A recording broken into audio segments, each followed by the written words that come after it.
PM Modi ने देश को इसी सोच से बचने को कहा। देश को इस अर्बन नक्सल से मुक्त कराने का संकल्प लिया। वर्षों तक देश की सत्ता में माओवादी सोच के लोग गलियारों में अपनी जगह बना करके बैठे थे। सरकारी कमेटियों में सलाहकार के रूप में भी ये माओवादी सोच ने नीतियों को प्रभावित किया था।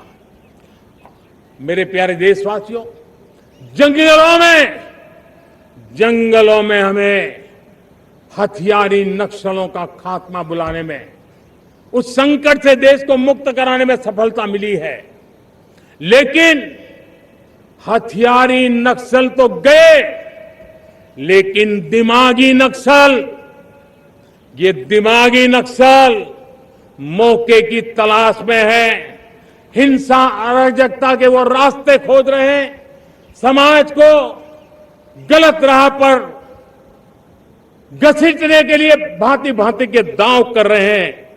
इन दिमागी नक्सलियों को पहचानना होगा, इन दिमागी नक्सलियों को आइसोलेट करना होगा और राष्ट्र को विकसित राष्ट्र बनाने की मुख्य धारा की ओर देश की युवा पीढ़ी को जोड़ना होगा। अर्बन नक्सल पर प्रहार करके पीएम मोदी ने साफ संदेश दे दिया कि देश विरोधी ताकतों को देश के खिलाफ काम करने नहीं दिया जाएगा।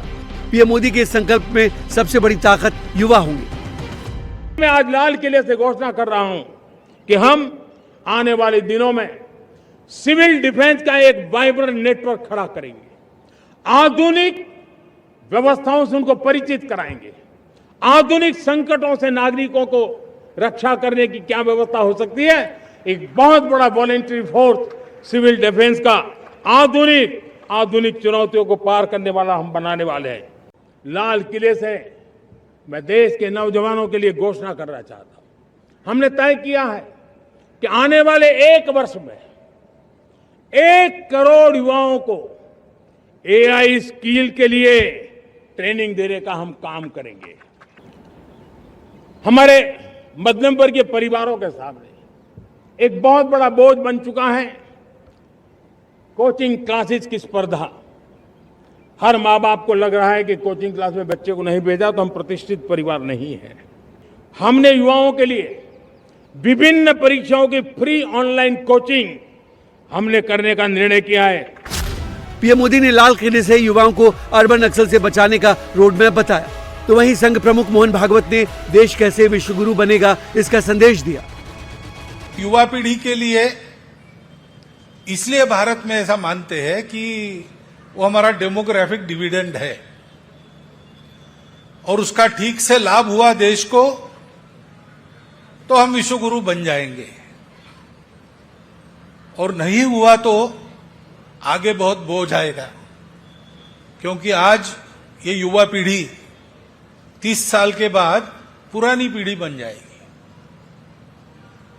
तो आगे चल के इस युवा पीढ़ी के भविष्य के लिए भी जैसे आज के लोगों ने विचार करना है, वैसे युवा पीढ़ी को अपने अगले पीढ़ी के लिए भी विचार करके चलना पड़ेगा। प्रधानमंत्री ने अर्बन नक्सली सोच पर चोट क्यों की, इसकी एक तस्वीर लाल किले में स्वतंत्रता दिवस समारोह के दौरान भी दिखी। कांग्रेस के राष्ट्रीय अध्यक्ष मल्लिकार्जुन खड़गे और लोकसभा में विपक्ष के नेता राहुल गांधी की कुर्सियां खाली रही। दोनों नेता लगातार दूसरे साल 15 अगस्त पर आयोजित सरकारी कार्यक्रम में शामिल नहीं हुए। पीएम मोदी ने लाल किले की प्राचीर से अर्बन नक्सल पर सीधा प्रहार किया तो कांग्रेस आग बबूला हो गई। कांग्रेस नेता कहने लगे कि पीएम मोदी जिन्हें अर्बन नक्सल कहते हैं, कुछ दिन बाद उनकी ही बात मान लेते हैं। उन्होंने अपने राजनीतिक विरोधियों को अर्बन नक्सल कहा। तब ये सवाल पूछा गया संसद में कि अर्बन नक्सल की परिभाषा क्या है।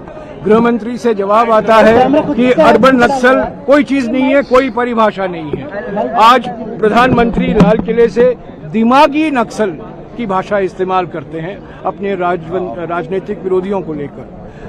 बात यह है, हकीकत यह है कि जो मुद्दा अर्बन नक्सल उठाते हैं, जो प्रधानमंत्री के सोच में अर्बन नक्सल है, जो मांग वो उठाते हैं, वो मांग वो स्वीकार करते हैं। तो पहले गाली दो, अर्बन नक्सल कहो, दिमागी नक्सल कहो, और बाद में जो वो लोग कह रहे हैं अपने राजनीतिक विरोधी, उनको अपनाओ, उनको उनके जो सोच है, उनके जो सलाह है, उनकी जो मांगे हैं, उसको पूरी करो। ये पूरे राजनीतिक भाषण में आज 12 साल के बाद कुछ नई बात नहीं हुई।